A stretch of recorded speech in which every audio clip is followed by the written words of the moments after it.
Bismillah ve salatu ve selamu ala Resulillah ve ala alihi ve sahbihi ve men vala. Jalaldin Suyuti rahmetullahi aleyhinki Halifler Tarihi namlı kitabındaki dersimizdeki devamında bugün Ömer radıyallahu anh'unki tarihlerden hem de Halif bilen padişahınki farkı nima degan meselede Ömer ibn Hattab nim deydi degan meseleni bildirmoqchi. İbn Sa'd Zazan Salman degan kişiler rivayet qilib Ömer radıyallahu anhu o kişiga debdi Salman'a. Men padişahmı ya halifim o degandiki Salman debdi ki agar sen musulmonlarniki davlat tavalligidan mol dunyo yig'ib yoki pul yig'ib masalan bir dirham bo'lsin yoki oz bo'lsin ko'p bo'lsin bir dirham bo'lsin uni sen nohaq o'rinsiz yoki ishlatgan vaqtingda sen xalifa emas podshohsan dedi. Shunda Umar bundan bir xil xursandlik his qilgan dedi. Tushungan. Sufyan ibn Abil Avjad'ın çıkargan sözde İbn Sa'd'ninki. Bu kişi dedi Ömer ibn Hattab bundaq depti. Men özüm padişahımı, halifimi bilmeymen. Eğer bu men padişah olup qalsam bu nayt ig'ir avval bu deb shundaq degan deydi. Yani demek bu yerda mansabdorlik yani istibdoddan, mustabidlikdan nayt yiroq holatda qo'rqatdi demoqchida. Bir odam debdiki Amirul Mu'minin o ikkisining farqi bor deganki qanday farqi bor desa mundaq debdi. Xalifa degan har qanday narsani olsa haq bilan ilib, haq bilan, ya'ni joyida ilib, joyi qo'ydi debdi. Olgan narsani. Sen alhamdulillah mush shakldagi odamsan. Podshoh degan kishilarga zulm qiladi, manigini ilib, maniga berdi, manigini ilib, maniga berdi desa, Ömer bu so'zdan bir xil mamnunlik holatda sukut tutgan dedi. Anda İbn Sa'd yana Abdullah ibn Mas'ud radhiyallahu anhu'dan bayon qilishicha Ömer radhiyallahu anhu bir ot minibdi-da kiyimi yo'tisidan ichilib qolibdi. Butun ortiqchilikda. Shuning bilan Najran ahli degan shu ayni vaqtdagi ahli kitoblar bo'ladi. Yo'tisiga bir qor mangni ko'ribdi-da, ko'rib ular debdiki, mana ma'u bizning kitobimizda biz aynen uçratgan, kögen şekildeki adam şu. Mana mushu bizni mush yerimizden, yurtimizdan qo'g'lab chiqirdi degan. Deganda Umar ibn Hattab radhiyallahu anhu boshladi o'tdi-ku, Najrandan ahli kitoblarni haydab chiqargan. Endi Ibn Sa'd yana Sa'dul Jari degan kishidan rivoyat qilinsa, Ka'bul Ahbar Yahudilarning katta büyük allamisi. Umar radhiyallahu anhu shunaq debdi. Çünkü musulmon bo'lgan Yahudilardan. Biz seni kitaplarımızda yani Tevrat'ta cehennem darvazlarından bir darvazada tuğan altında tapımız. Sen kişilerini şu cehennem uçup götürsün çekleysen. Ne var da? Sen ölüp geçsen onlar kıyamet kişilik gelmiş devzak uçup götürdü diyen alette sana sübütanlamışlar biz bilgen, okuğan depti. Ebi Me'şer'den deyişçe bu İbn Sa'd yani rivayet kılavatında. Bizim ustazlarımız hadis bayan kılıp Ömer radıyallahu anh'ın mundaq degan ekan. Mana ish bo'lsa dedi, mush hokimiyat meselasi yaxshi davom etmaydi. Agar tövendeki holatlarni tamponi saqlamagan vaqtida zulm yo'q holatda qattiq qo'l bo'lishimiz kerak dedi. Ojizlik yo'q holatda yumshoq qo'l bo'lishimiz kerak. Zulm qilmay qattiq tutimiz, yavaş yolumuz ama acizlikten emas. Yani mulayim holatda. Mush ikki shaklda elib borgan vaqtimizda hokimiyatni yaxshi elib borgan bo'ldi deb undaq aytgan dedi. Ibn Abi Shayba Musannaf nomli kitobida Hakim ibn Umar'da rivoyat qilishicha Umar ibn Hattab radhiyallahu anhu xat yozib mundaq bir xat yozgan ekan. Har qaysi viloyatga har qanday qo'shinning amirlari yoki kichik bir partizan qo'shinlarning amirlari har qanday kishiga islomiy jazoni bergan vaqtida shu shaharga kelgan qadar unga jazo yurgizmoqchi. Bu shaytondan qochadigan bu yerdagi shaytonningki hamyasi yoki tarafbozligi onu kafirlar tarafga o'tib ketadigan, qo'shilib ketadigan avval yuz berib qolmasin. Shuning uchun sizlar urush maydonida ya kafirning yurtida jazo yurgizmanglar. Shu islomiy zaminga davlat tavalligiga kirib bo'lgan vaqtida, shu o'ringa kelgan vaqtida ondan jazo yurgizinglar deb bundaqmi xat yozgan edi dedi.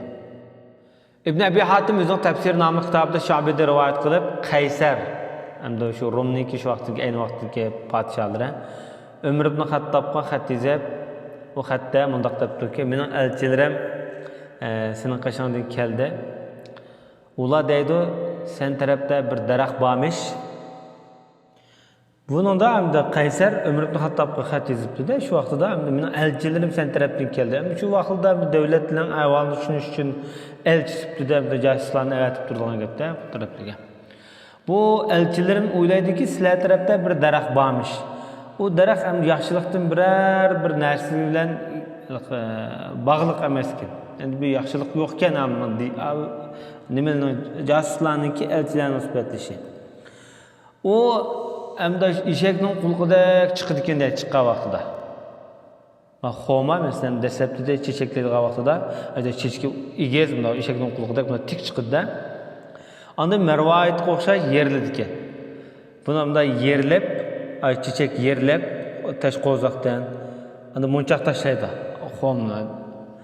Ondan bu yeshil bo'lib, yeshil zumradga aylandi ekan. Ondan bu yeshil zumradga xomning g'or vaqtda, ondan bu qizirib qizil yoqutdek bo'ladi ekanda. Ondan pishib yeyishlik bir faluzaj ta'mlik bir tamoq bo'ldi ekan. Buni aytiliqi sinishlik, yeyishlik, shirin degan mazmundagi gaplar. Ondan bu meva qurg'an vaqtida muqim tug'an odamlarga nisbatan ozuqliq bo'ladi ekan. Musofir uchunmi u bir yaxshi bir tamoq bo'ladi ekanda. Agar mening bu elchilarim men bu gapni rost degan bo'lsa, bu daraxt jannat daraxtlaridan deb shunaqa qildi. Bu yerda Umar ibn Xattobni xoma deb biroqla sifatlamay, Umar ibn Xattobning aqlini, zakiyligini sinayotgan nuqtama bor bu yerda. Darhol Umar ibn Xattob roziyallohu anhu Qaysarga xat yozib, Allohning bandasi Amirul Mu'minin Umardan Rum podshosi Qaysarga: "Sening elchilaring sana rost gapirdi. Men bu daraxt bizda bor.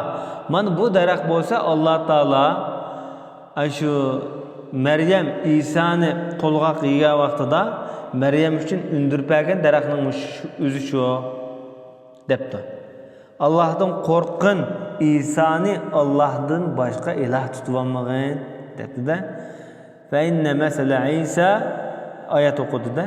İsa'mı Allah'ın nezdida odamga o'xshash to'pidan yaratilgan degan oyatni o'qib, ya'ni hozir javobli holatda Qaysarga musharda bir xom darx ekanligini buniki deb tushuntirib, shu orqali bir da'vatni xatninki orsiga kirgizib, bir aqli iqtidorni bu yerda bir namoyon qilgan. Hamda Umar roziyallohu anhu'niki o'ziki valilari, amirlari bilan bo'lgan qanday siyosat yurgizadi desa, Ibn Sa'd Abdullah ibn Umar rivoyat qilib, Umar roziyallohu anhu o'ziki valilarini shu birga tayinlab buyurgan vaqtida ularning avval mol-mulkini hisoblaydi ekan. Buniki 1000 dirham yoki 1000 dinar puli bor deb uni hisobga kirgizib, avval tizimlab oldi ekan. Mushtaqqiga valilarni Sa'd ibn Abi Waqqas dedi. Umar roziyallohu anhu ularning milni yerimga bo'lib bilan yerimini ilolib keyin yerimini bergan. Mesela valilikni tushirayotgan vaqtida mol-mulkini hisoblab yana yerimini tortib olganda, balkim shu sen o'zingning valilik imtiyozi bilan foydalanib topgan pullaring bo'lishi mumkin bu deb bundan aytdi. Chin tug'an bu masalada. Endi Shobida rivoyat qilinishicha Umar roziyallohu anhu bir vali ishlatgan vaqtida shu valiniki milini avval tizimlab yezib oladi degani Shobi rivoyat qilgan. Abi Umama ibn Sahl ibn Hunayfda rivoyat qilishicha mundaq deydi, Umar roziyallohu anhu bir mezgil hech qanday bir narsa yemaydi deydi davlatning molidinda. Oshaqda boshqa mu'minlarni bu yerda a'lo, kambag'allarni a'lo deb qaraydi bu yerda. Shuning bilan payg'ambarimizning sahobalariga xat avatib, ular bilan maslahatlashib, men o'zimni bu ishda mashg'ul qildim, bu davlatning xizmat ishlari bilan. Menga mushunda men qanchalik narsa yesam bo'ladi, menga nima halol, nima kerak, menga nima bo'lsa bo'ldi, qanchalik narsa bersizlar degandan Ali roziyallohu anhu tushlik tomoq, kechlik tomoq beramiz sana degandan Umar roziyallohu anhu ma'qul deb shuni qabul qilgan deb shunday aytadi. Abdullah ibn Umarda rivoyat qilinsa, Umar roziyallohu anhu o'ziniki haj vaqtida 16 dinar chiqim qilgan ekan. 16 dinar nima hatto biz şu malda biz israf kılıverdik dep hatta aşında öküngen avaldır bolgan. Hem 16 dinar degan bir devletning xalifasiga nisbatan nayet bir az bir pul hamda. Bir ayol o'ziga erini shikoyat qilib kelgan. Buning qarta Umar roziyallohu anhu qanday xususiyat bo'lgan deyishcha, Abdurrazzaq o'zining Musannaf nomli kitobida Qatada Shu'bida rivoyat qilishcha, Umar roziyallohu anhuning huzur muborakka bir ayol kelib debdiki, mening erim kechida qiyomda turadi, kunduz ro'za tutib oladi. Ro'za tutadi debdi. Deydi Umar roziyallohu anhu eringni yaxshi bir maqtadan, güzel sanolarni o'qiding debdi. Maqsadni tushunmagan bo'lsa kerak. Ka'b ibn Sur degan kishi Ömer bu ayol arz qilyapti degandiki Ömer roziyallohu anhu qanda debdi. Degandikin bu ayolning bu erini bu shaklda maqtishi bu maqtash emas, erdan qaqshyapti, ya'ni ayolning haqqini bermaganligini bildiryapti degandikin Ömer roziyallohu anhu dediki sen ashta tushungan bo'lsang o so'zdan, unda sen bir hukm qilib baqqin bu masalada deb. Degandikin bu Ka'b ibn Sur degan kishi Amirul Mu'minin Allah mu'minlarga 4 ayolni halol qildi. Demak bu ayolniki har 4 kunda bir kunlik navbat bo'ladi bu bo'yicha hisoblagan vaqtida. Demak her 4 kunduzda bir qatim shu akishniki shu ayolning qishida turish majburiyati bor deb bu shaklda hukm chiqqandi. Endi eri urushdan kelmay kechikib qolgan ayolniki voqealikni boshda ozroq qistirib o'tdik. Buning tafsiloti mandaq. Ibn Jarirda rivoyat qilishicha, men eng ishindagi odamdan birisi menga deb badi deydi. Umar roziyallohu anhu bir kuni shaharni desakchilik qilyapsa, Madina oilni bir ayolningki mundoq deganligini anglabdi-da. Nimancha tong otmas uzun bu kecha. Uyqusiz bedarman, yarim yo'q yanimda. Agar Allohdan qo'rqmasam navoda g'ichirlaydi bu karavot degan mazmundagi gap hamda. Boshda o'tdi bu ish. Umar roziyallohu anhu shunga bu ayolga javob qilib, "Nima bo'ldi sana?" debdi-da. Degandiki, "Erim uzun bo'ldi." "Yo'q." degandikin, "Erimga bir xil sig'inib qoldim erimni" dedi. Degandikin, "Neytingda bir yomonlikmi bormi?" degandikin, "Alloh saqlasin" debdi. Degandikin, "Davsa o'zingni sabr qilgin, o'zingga ching bo'lgan" debdi-da. Shuning bilan darhol pochtkashni aytibdi-da shu erning qishi. Hem şu arlıqda Hafsa roziyallohu anha'niki qishig'i kirib debdiki, "Qizim, sizdan bir ishni so'ramoqchi. Bu bek muhim ish. Endi mush ishni bir tafsili bir ochiq deb bersangiz." deb ayol kishi eriga qanchalik muddatda talpindi desa, qiz o'zi hayo qilib, beshini to'van qilib, Alloh haqdan hayo qilmaydi jinimda da. Deb 3 ay deganni eg'izda deyolmay, qo'lidan 3 ay deb ishorat qildi. Bo'lmagan vaqtda 4 ay deb. Degandan Umar roziyallohu anhu 4 oydan ortiq qo'shinni shu Rabatda turg'izmaydiganga, ham chegarada urushda turg'izmaydiganga qonun yurgizgan dedi. Yani demak, har 4 oyda bir qatim qo'shin almashtirib turdi-da hamda. Sallallohu alayhi nabiyina Muhammad va ala alihi va sahbihi ajmain.